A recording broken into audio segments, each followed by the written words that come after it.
Et bonjour à toutes et à tous, bienvenue pour une nouvelle rapide vidéo présentée par la section photo de l'Espoir Pessaquet.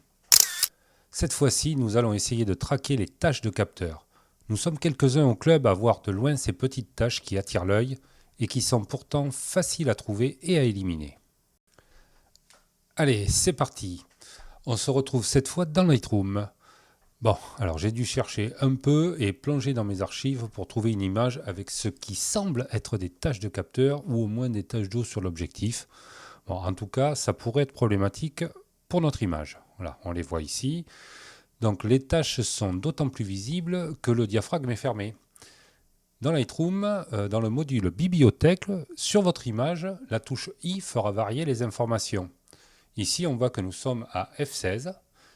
Et on voit bien 2 ou 3 taches rondes. Voilà, ici on voit les taches en zoomant un petit peu plus dans l'image.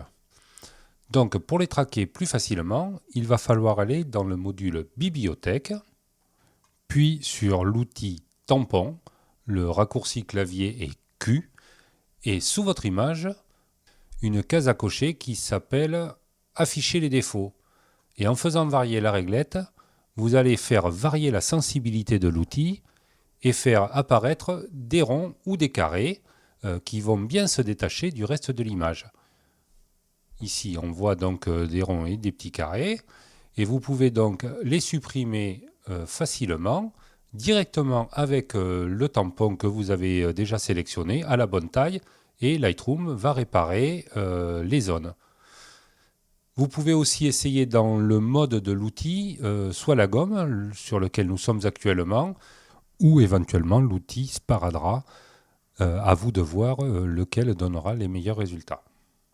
N'oubliez pas bien sûr de revenir en mode visualisation normale pour voir le travail que vous venez de faire.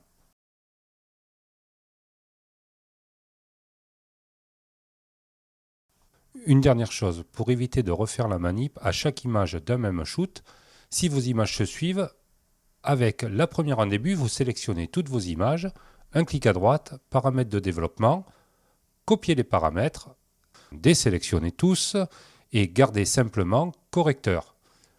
Puis copier, et ainsi toutes vos images seront normalement réparées.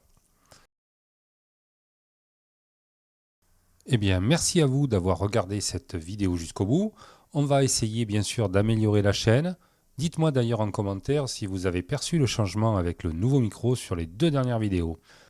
Continuez à nous encourager en cliquant sur le pouce en l'air et en vous abonnant à la chaîne. D'ici quelques temps, nous allons nous initier à l'interview. Restez à l'écoute. Allez, bye bye.